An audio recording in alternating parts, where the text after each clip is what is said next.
Oke, selamat pagi anak. Berjumpa lagi bersama saya Selin Eskom dalam pelajaran TLJ. Sebelum kita lanjut ke video berikut ini, silakan kalian klik subscribe, bagikan ke WhatsApp, Facebook, atau Instagram supaya channel ini tetap berkembang. Terima kasih.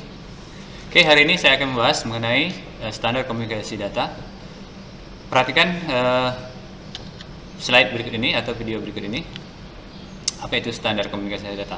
Saya kasih contoh standarisasi. Mungkin untuk zaman sekarang ini atau saat sekarang ini kita sering melihat suatu bentuk dimanapun kita beli atau kita cari barangnya sama. Misalnya bentuk ini, SIM card. SIM card ini adalah salah satu bentuk standar internasional. Ya, jadi dimanapun kita beli bentuknya tetap seperti ini.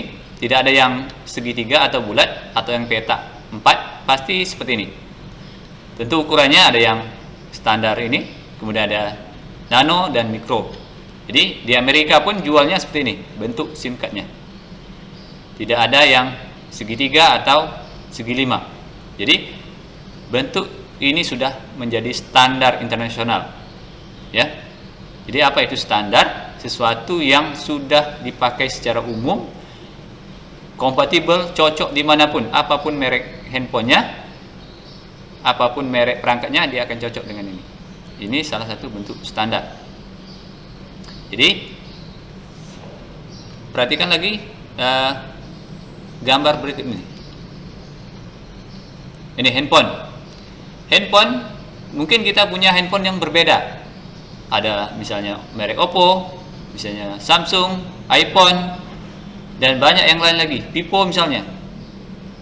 Mereknya memang berbeda, perusahaannya memang berbeda, ya, sistem operasinya juga memang berbeda.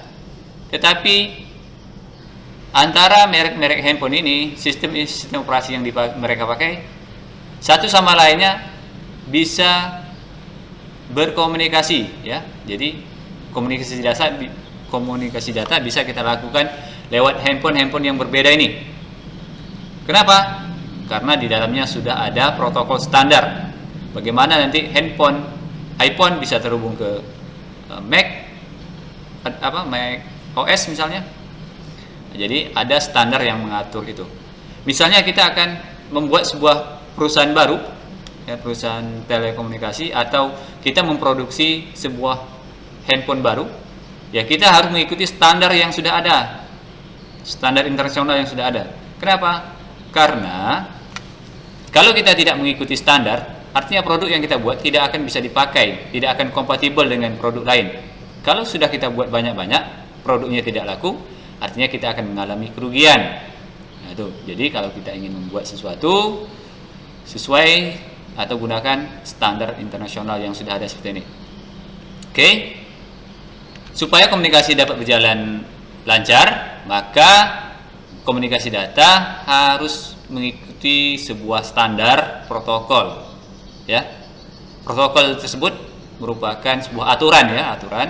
Protokol standar ini dibuat secara internasional, jadi berlaku secara internasional. Pertama, perangkat harus kompatibilitas penuh, ya. Kompatibilitas penuh artinya apapun mereknya, apapun sistem operasinya, bisa dilakukan untuk berkomunikasi. Nah, contoh, saya punya handphone Samsung, bisa menelepon ke Mac OS misalnya, ke iPhone. Atau saya punya HP Oppo, bisa bermain game dengan HP merek Vivo misalnya. Nah, itu namanya kompatibel, cocok. Lalu sistem operasi tersebut bisa cocok dengan aplikasi apapun, misalnya WhatsApp bisa dipakai di Mac OS, WhatsApp bisa diinstal di sistem Android. Nah, itu namanya kompatibilitas penuh.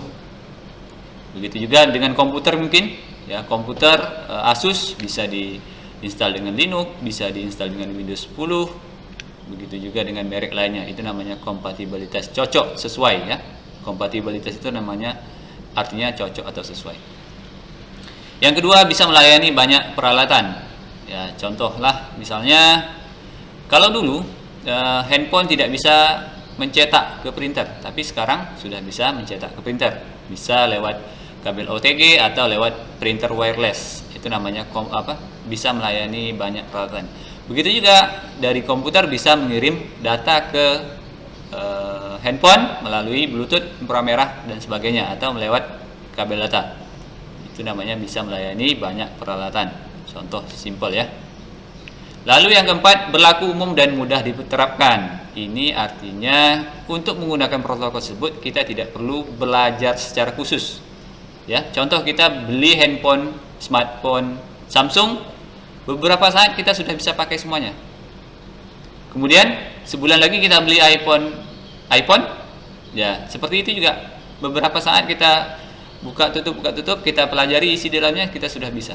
Itu mudah dan berlaku umum dan mudah diterapkan. Tidak harus belajar secara khusus. Menginstal aplikasi misalnya, menginstal aplikasi di Android sama saja menginstal aplikasi di iPhone. Jadi tidak perlu kursus ya. Yang berikutnya, kebanyakan protokol memiliki salah satu dari beberapa hal berikut. Pertama, melakukan deteksi koneksi fisik. Ya, contoh ketika kita memasang sesuatu di komputer, ya terdeteksi di sana, USB misalnya. Nanti di bagian sudut kanan bawah terdeteksi USB terpasang misalnya. Lalu melakukan metode handshaking, ya. Handshaking ini misalnya bersalaman antara perangkat tersebut, bisa berkenalan lah misalnya ya. Lalu melakukan negosiasi berbagai macam karakteristik hubungan. Artinya hubungan tersebut apakah secara wireless misalnya dengan mencolokkan ke USB, jadi sistem itu bisa tahu dia, oh ini terhubung ke wireless, ini terhubung ke OTG misalnya. Itu. Yang berikutnya, bagaimana mengawali atau mengakhiri suatu pesan ya. Misalnya kita menggunakan Zoom, bagaimana cara memulai program Zoom tersebut ya. Setelah kita berjalan sekian menit, kemudian kita mau mengakhiri, kita klik akhiri. Mungkin ketika kita melakukan itu, ada protokol yang dapat menghentikan atau mengawali pesan yang kita kirim tersebut ya. Lalu bagaimana format pesan yang akan digunakan? Apakah bentuk video atau teks saja atau gambar saja atau audio visual? Berikutnya, melakukan troubleshooting saat terjadi kesalahan. Misalkan terjadi koneksi putus, nanti apa yang harus dilakukan oleh protokol tersebut? Misalnya melakukan koneksi ulang, ya. Lalu berikutnya, mendeteksi kesalahan. Kesalahan apa yang sedang terjadi? Apakah IP-nya salah? Nanti bagaimana muncul pesannya ketika terjadi kesalahan tersebut. Lalu mengakhiri suatu koneksi. Ya, setelah terhubung dia, misalnya saya menelepon ke teman lewat video call WhatsApp. Ya, setelah saya klik akhiri, saya matikan atau end call-nya, ada protokol yang bisa mengakhiri koneksi tersebut. Jadi sudah kita akhiri di handphone, ya koneksi tersebut langsung putus. Ya, tidak berjalan lagi. Jadi seperti itu kira-kira standar komunikasi untuk materi hari ini. Sekian, terima kasih, semoga bermanfaat.